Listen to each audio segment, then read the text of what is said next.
right, guys, next up, we got the top 4 of the OLS number 21, and it's none other than Yang versus Stan. Yang squeaking in there with the number 8 spot, number 8 seed, Stan in the number 4 spot. I'm Shit Just Works, as always, joined by Boulevard for this cast. Super exciting stuff. And even though this tournament was only NA, we had one hell of a banger of a tournament. Almost 100 people still, even with the whole cross shard challenge being kind of broken a little bit. You know, it is what it is. Spectate, cross shard, some bugs here and there. We'll figure it out one day.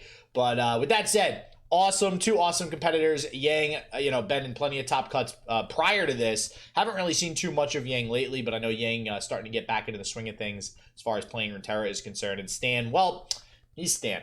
He's always in top cuts, constantly seeing his name. So with that said, let's just get straight on into the gameplay. We got Stan versus Yangzera for the semifinals of OLS number 21.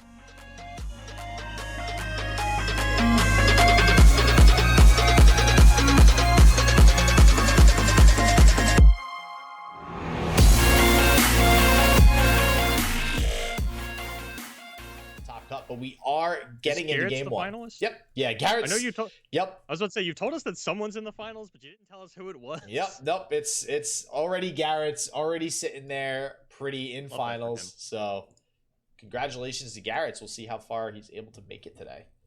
But here we go. Looks like we are going to get the Kindred Corinna deck right off the start here versus the good old Twisted Fate of Aphelios, which is still just as popular as it's ever been during yesterday and today. Ladros to start too. I imagine that's going to get pitched. What are the odds that we? Oh, okay, man. I saw the rope go. Wow. I was like, we definitely look at that. froze, right? No. I feel like usually when we start games, it's always freezing. But concurrent timelines right off the rip too. Maybe we'll play it early here. We have Fading Icon as well, which would transform into theoretically something a little bit better. We'll see if we get that this turn or if we're going to bank the spell mana. It looks like we are going to get the early concurrent timelines. So let's see what kind of value this bad boy can give us throughout the game. Yeah, let's roll some dice. Let's throw down this prey and see if we can get something going here. Yeah, I mean, we could wait until the next turn, but yeah, it looks like we are just gonna put the mana out there, get it done. House Spider, not terrible. Looks like, or actually, sorry, House Spider. So House Spider's when I'm summoned effect, so we actually wouldn't get the Spiderling from the House Spider. Yeah, there's anything that you're transforming into, you're not getting any on play or on summon effects or anything like that. And interestingly enough, Yangzera not going for the box to push to, come in, kill that prey, take a trade onto the Black Rose Spy on the following turn. Instead, just banking the spell mana so that we can go for an Aphelios with Nightfall, or just throw down the Aphelios all willy-nilly organic-like and have that Sunblessed Vigor on backup to save it. Wow, I can't remember the last time I've seen a non-Nightfall in Aphelios get played. And I mean, he gets rewarded for it pretty immediately. Yep. Baiting out that Thermal Beam. But I don't know if I'd call it a... Well, actually, all right. We do have the Sunblessed Vigor on backup as well. I was going to say Vile Feast now going to be able to pick that off. But I got to feel real good having that much protection on the side of Yangzera. Ooh, this is where it's risky. We are going to go for the Twisted Fate. And now Vile Feast very likely to come down in response while there's only that 1 mana for Yangzera before we actually get the mana from the blue card. Yeah, blue card does go on the stack, unfortunately. Unless we want to box the Twisted Fate. And I think that might be a position where Yang is kind of forking Stan. Yeah, it looks like we are going to get the box. And, I mean, I don't hate the decision, Boulevard. We've always talked about getting rid of these Twisted Fates early. That's just about as early as you can get rid of it on summon. Unless you're discarding it from your opponent's hand. And yeah, we're going to bash it off the top as well. So continuing this protection train here for the Aphelios. We even actually have the Guiding Touch as well. We're talking about Sunblessed Vigor. Guiding Touch will just heal up the Aphelios too if we'd like to. And that's going to give us a random gun. It looks like it was Infernum. And I think we talked about this a little bit yesterday, how the Aphelios just really not that great against these concurrent timelines Ladros decks. Your guns are, for the most part, just really inefficient. Calibrum gets a little bit of work done in terms of clearing out chump blockers. Gravitum's sort of the same, but doesn't really do anything against like the Kindred that's going to be constantly destroying your resources. And we already see all 3 Veiled Temple in the hand of Yangzera. These pillar on 1 unit Veiled Temple style strategies get hard bodied by Kindred. Yeah, that slay effect, that mark that Kindred puts on everything, it's so hard to play around. We've discussed it a lot during day one you really have to think about what's dying, when it's dying, how you're ordering attacks, things of that nature, and Kindred just starts to eat up the opponent's board. This, though, just going to straight up delete the Aphelios off the field. Yang at 1 mana, no way to protect it, and Aphelios going bye-bye really early here. And Stan, has a lot of good tools in hand, too, to start recuperating some of these resources. We have 2 Stalking Shadows to start working towards some other cards. We even have Kindred here that we could play. So I'm looking at the deck list, and there's only 9 followers in Stan's deck. Wait, what? So he's playing a Karina Veraza. I would imagine that these Stalking Shadows do not get played until the hyper late game. This is not something that we're throwing out for mana efficiency's sake and kind of hoping that we hit. Although, we got... Oh, wow. Man, I'm trying to even run the math. I think there's 8 followers left in a 30-card deck. We get to see the top 4. That's some math, if anybody in chat wants to do that. It's like Boulevard gave up halfway through. I'm not doing it. Yeah, that's really... All I know is it's low odds, and it's definitely an interesting deck-building decision. I think you're right. It wouldn't be until the late game, but it still seems a little odd to throw 2 cards in like that could theoretically just be dead most of the game, which is, we're seeing it here. This is why we're playing 2. We talk about only playing 2 because you don't want multiple in hand, but unfortunately, we drew both early on. To an extent, it makes sense because when you are playing your draw spells at a certain point, literally the only card you care about drawing is Commander Ladros, and Stalking Shadows lets you dig 4 cards deep for the single card that you want to draw. So while you're not gaining that permanent card advantage, you are either drawing the card that you need to draw or you're drawing nothing, and sometimes you're just fine with that. Yeah, right? Like if you're on, 15 cards left in deck, you still haven't found Ladros, you can dig for it a little bit. Definitely not terrible as you get towards the later part of the game. And maybe turn 9 is where we see these come out, or any turn where basically we have 2 spell mana plus it's turn 9, we have a pretty good shot of grabbing one of those Ladros later on in the game. And maybe that's the odds that were calculated when putting these in the deck. So Kindred, though, going to come down, and we'll see if it starts generating a little bit of advantage with the marks in hand. Yangzera, obviously no lack of card advantage here. Twisted Fate and Aphelios, both fleeting, actually, though, which kind of feels a little bit bad. Not sure if we're going to be able to utilize both of them coming down this turn. We definitely cannot play all the fleeting cards in hand. Actually, we can, because we have 2 Veiled Temple. 6. Oh, yeah, the 2 Veiled Temple. And we actually also have the Dust Petal Dust. So that'll reduce the cost of the Aphelios as well. So it's the same amount of mana overall. This is why Veiled Temples are so damn good, Boulevard. Oh my! You don't gotta tell me, baby. Oh my god! I've been on this card. We gotta. Is Morp even here? Let me take my headphones out. Morp-a-dorp! Thanks, 5-0 Caw. Good name, by the way. I hope Morp's actually here. I've noticed something here. I'm looking at the chat. SJW, I feel a little slighted. How is it that you have a command to shout out more? Excuse me. Looking at this. Excuse me. I offered you something to put in there. You have yet to come to me with something. That's not what I'm talking about. Then I look up at Nightbot, and he's trying to find SJW on social media. Boulevard's on this channel nearly as often as SJW is. I don't see none of Boulevard's socials up there, but you gotta shout out for Morp in your channel. I see where your priorities lie, who you like more. Listen, what can I say? Morp's name just a little bit cooler than Boulevard, man. Whenever I hear Boulevard, I just think Boulevard of Broken Dreams. Every single time. Most people do. I'm waiting for. This is why I identify with Gen Z so much. They don't know Green Day. They don't listen to Boulevard of Broken Dreams.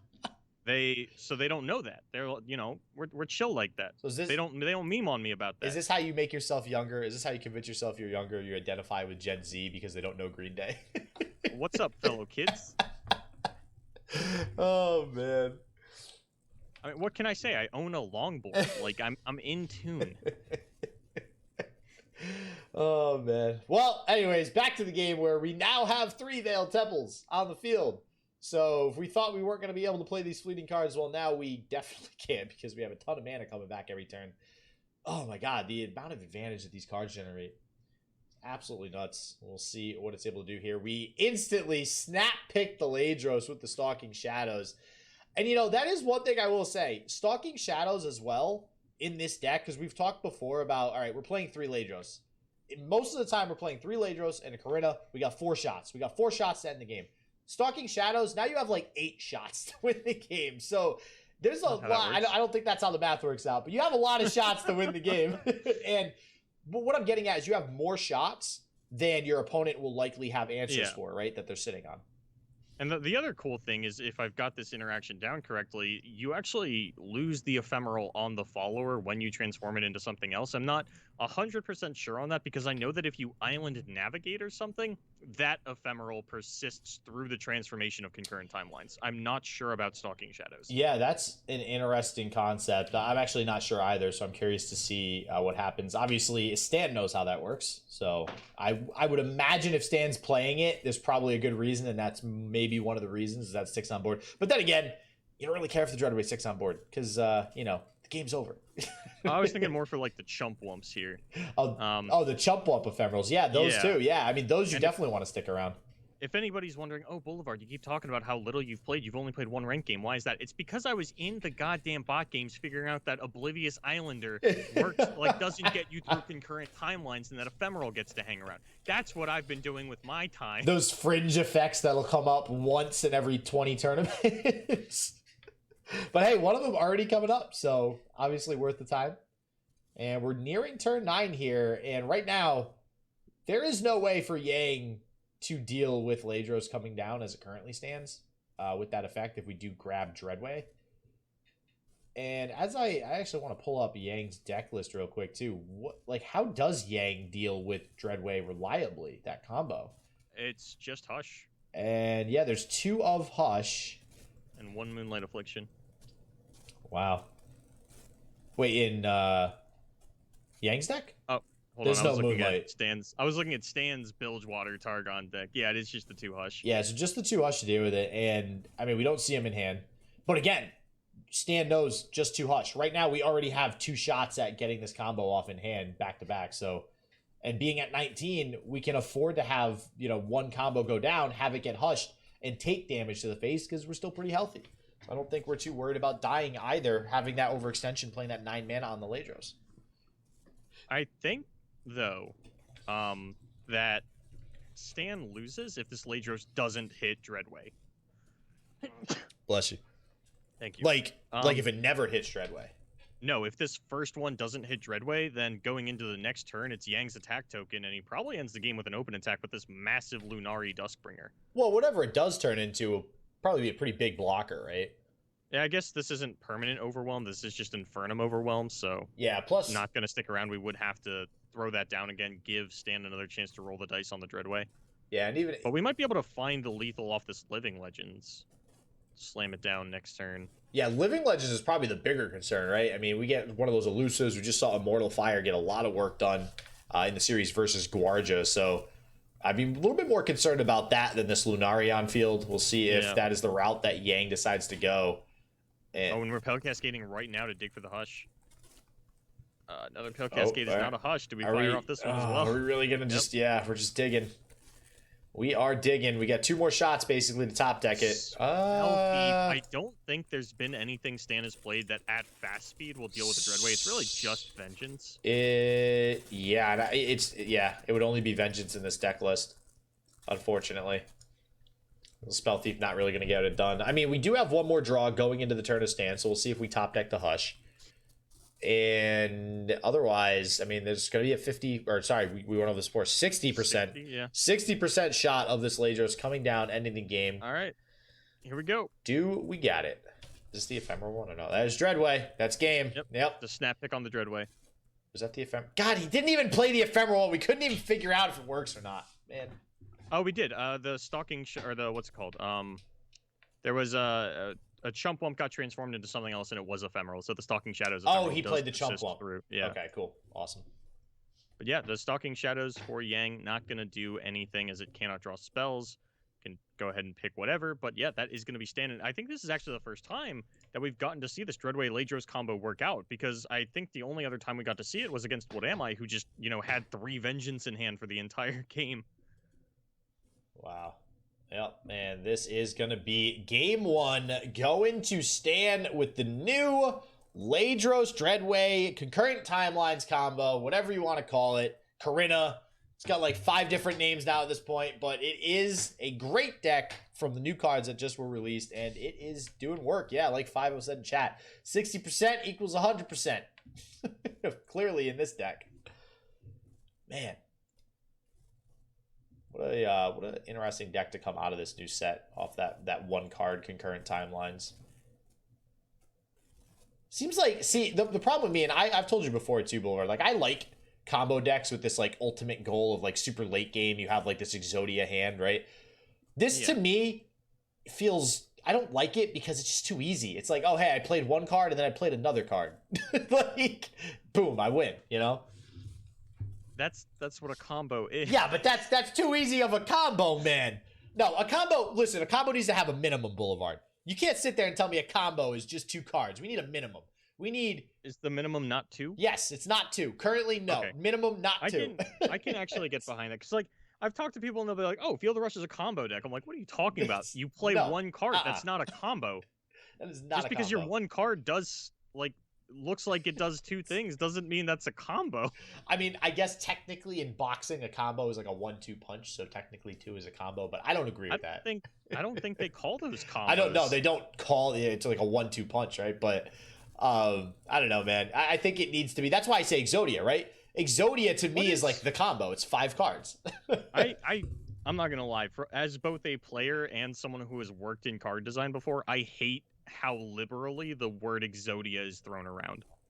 Oh, yeah. Everybody uses it for everything. Yeah, they're like, oh, this wins the game. It's Exodia. I'm like, I don't think you understand that Exodia is unstoppable and automatic. Yeah, it literally has no response.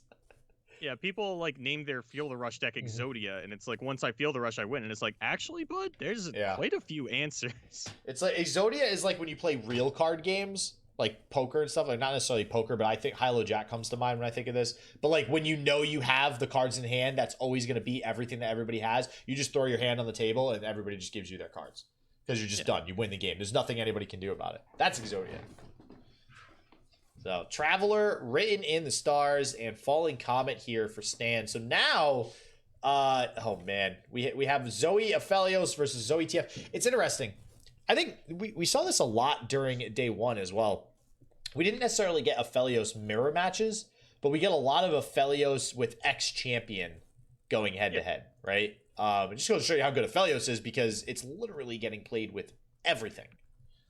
I think that's more about the lineup considerations. I mean, even in the top 32 of the seasonal, Diana was just as popular as Twisted Fate when we're talking about these Bilgewater Targon decks in terms of the champion that was paired with it, just because, you know, tournaments are very different from ladder. Twisted Fate Aphelios is probably the ideal if you're taking this on ladder. I've seen some people go for Zoe, but I don't think most players are like willingly putting Diana in that on ladder rather than either Zoe or Twisted Fate and saying, this is what I want to be doing. It's definitely more of a tournament consideration, which I like. I like that we have to do these little build arounds and things like that.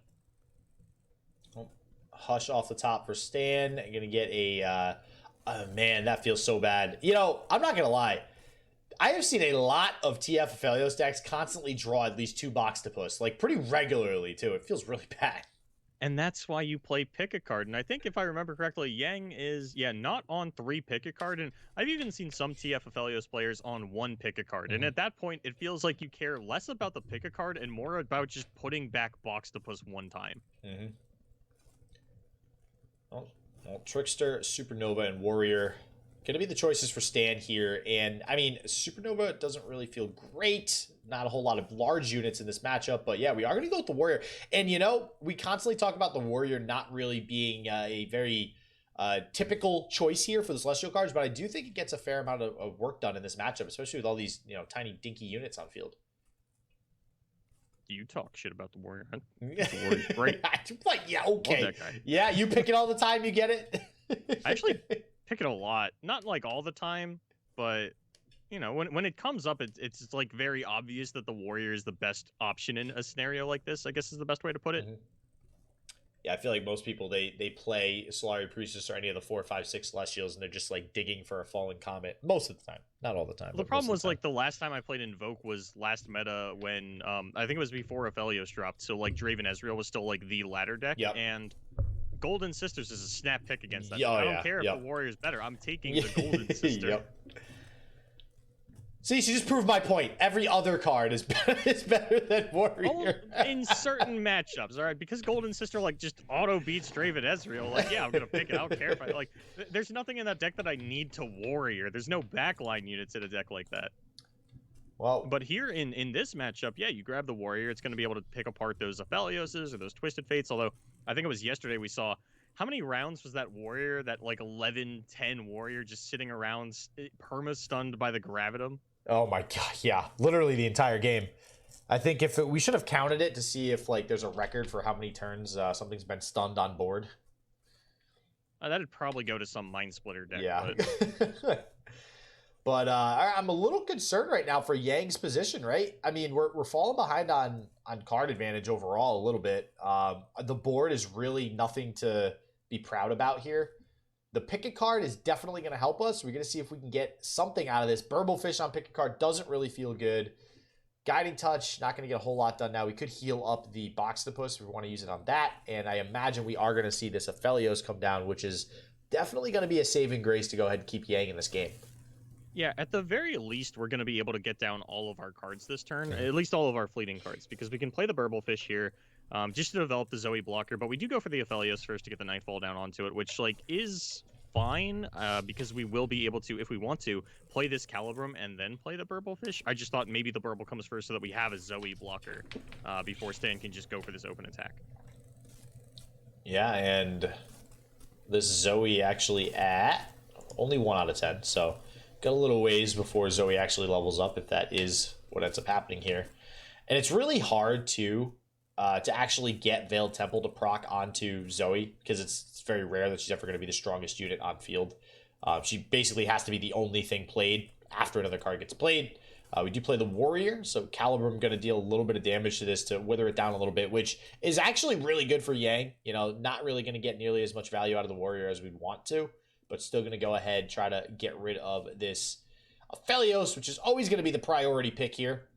We'll see how Yang decides to deal with it. We do have the Sunless Vigor, but it's not going to put it out of range of the attack. And yeah, it's just going to go ahead and get taken down by the Warrior.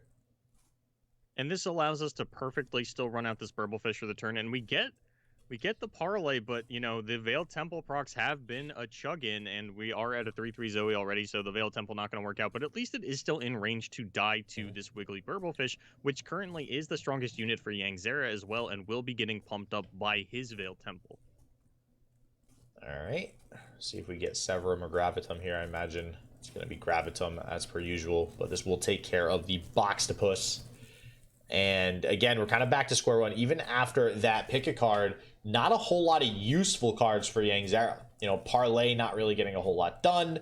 All the cards on field right now, just really small, unimpactful units for the time being. And everything in hand, I mean, we have Sunless Vigor and Bastion to protect what? Nothing right now. We don't have Aphelios or Twisted Fate.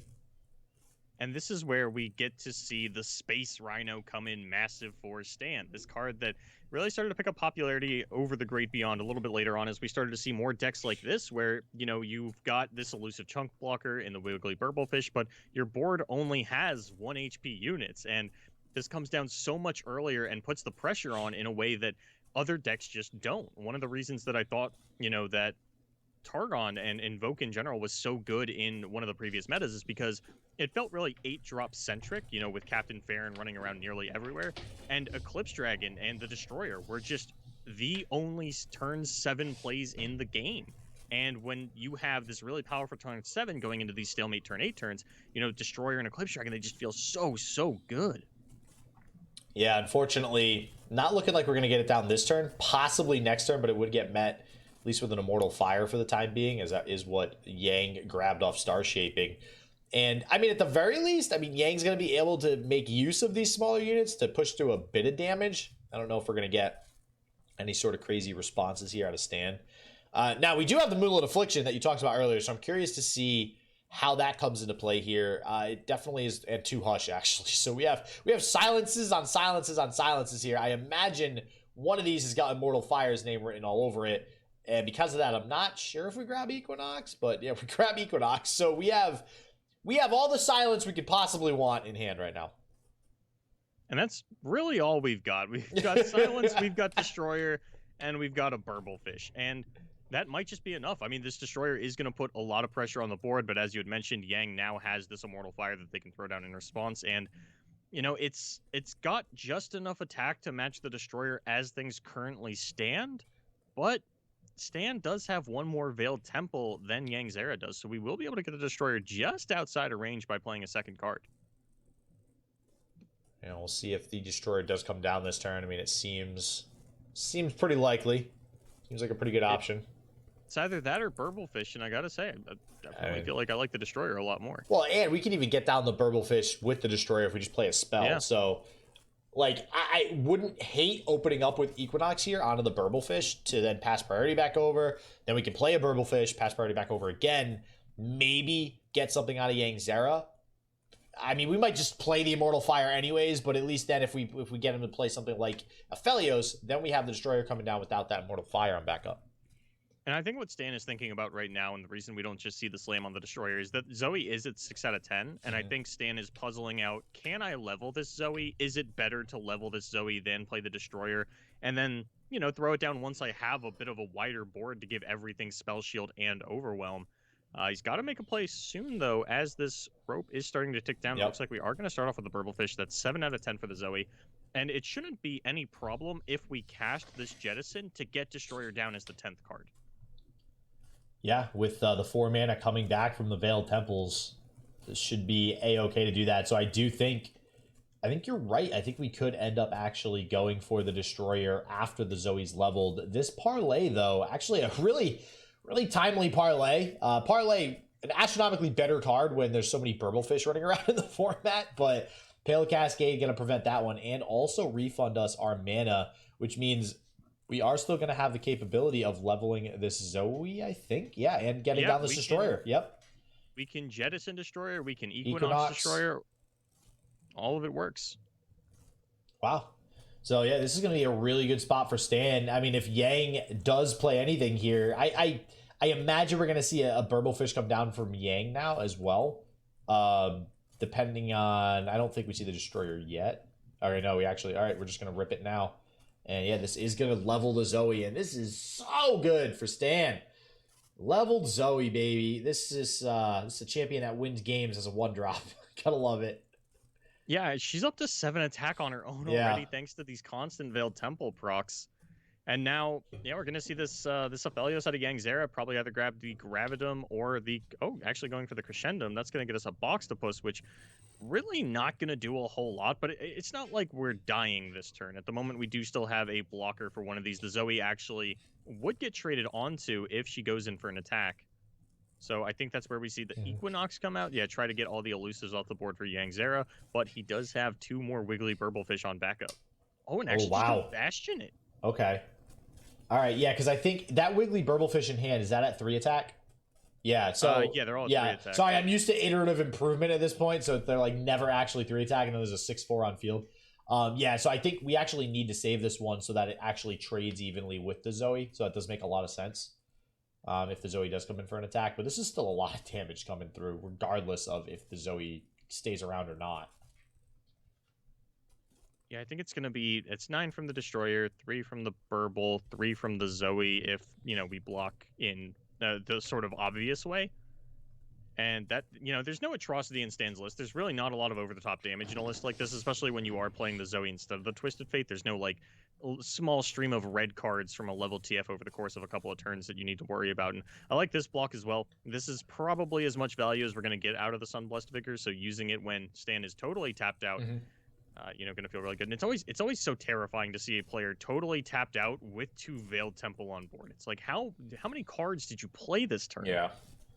Yeah, and I think I really like how Stan has set things up thus far too. I mean, we are sitting now on double Hush and Moonlit Affliction in hand. That's 4 silences and 2 camp blocks. I mean, we might, if I'm looking at the board correctly, we might actually just try to swing for game next turn, just getting rid of Elusive on Yangzera's entire board and then going in with this Zoe and the Destroyer. I mean, there's really not a whole lot of other options for Stan. We have these Veiled Temples on board, but we don't have a whole lot of units. Yeah, I was going to say that Yangzera might actually be looking at lethal this turn. We could if we have the Sleepy Trouble bubble. Yeah, I think that's where things get complicated for Yang. That Sleepy Trouble bubble will be able to stop everything. Yep, there it is. Like, the hushes don't actually mean anything because all of Stan's units are elusive anyway. I guess it would take an attack off of the one Wiggly Burblefish, and maybe that's all that you need. Yeah, this is actually, I think, really good for Stan because that is going to trigger these Veil Temples as well. So I think we can block with the Zoe and actually play this. I think we want to block and play this on Blessed Vigor, maybe. 679, tell him 12. We could take. We actually can't take the damage because we got 2 parlay in hand. So that's going to be a problem. So we'll see if this Sunblessed Vigor comes out. And that would also end up buffing up this Space Rhino, as Boulevard called it a little bit earlier. Space Rhino. Space Rhino. That's a real. I love the art in this game. I love the art in this game. I really love the new Demacia card art. I know I said that yesterday, but the new Demacia card art from the new set is so awesome. You're like, I know I said it. I'll say it again. I'm gonna keep saying it. I love the lore. I love the art. I love the game. This game is amazing. Great. Paddle Star now following up too. And actually, yeah, I didn't even think of that. So Sunblessed Vigor not really needed because we can't just go ahead and Paddle Star to get these same buff effects from the Veiled Temple off. Works quite nice there. That little synergy with Zoe's champion spell and Veiled Temple. Seems good. Now Yang gets to crescendo for a blocker, but I don't know how blockers. Who it's blockers? A blocker if Stan, develops some kind of non-elusive unit, or if Yang can find a hush. And here I think we're just parlaying to try and open ourselves up to the potential of a top deck hush. Well, I think we're gonna try the second parlay too to actually kill the Zoe. Yeah. Okay, gonna go for that. And that will not work, but hey, at least the spell shield's gone, but there is a Bastion in Stan's hand as well, so we could just see like Sunblessed Vigor to save it here, and then Bastion on the open to prevent hush. Yeah, and that's really all she wrote at that point. We have 5, 6, 7, 8, 9, 10, 11, 12. Yeah, we're gonna have plenty of mana to play a hush, a Moonlit Affliction, and a Bastion. Yeah. Let's see what we get. Oh, we have a Trickster that we can't play. Yeah. So never mind. That's not going to work. We can pop the Spell Shield with that Equinox. But yeah, we're going to grab the Trickster. But I think, yeah, Yang is just not prepared. And most people are not. For the open attack with Moonlit Affliction, it definitely sneaks up on you. It looks like that is what we're going to get here. And I can't stress enough. I mentioned this a few turns ago now.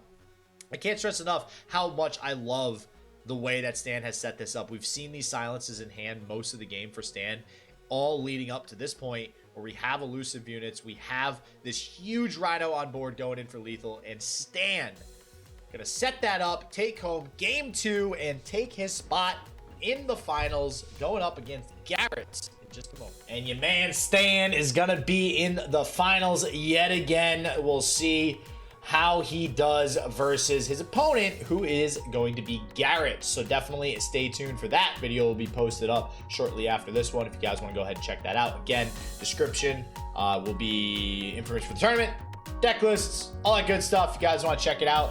Again, this is the first tournament, really the first big tournament for the Shuriman set that was released. But lots of cool stuff to come, I'm sure. Really excited to see where these decks take us and where these deck lists take us. So with that said, everybody, as always, stay healthy, stay positive. I hope shit just works for you, and peace out.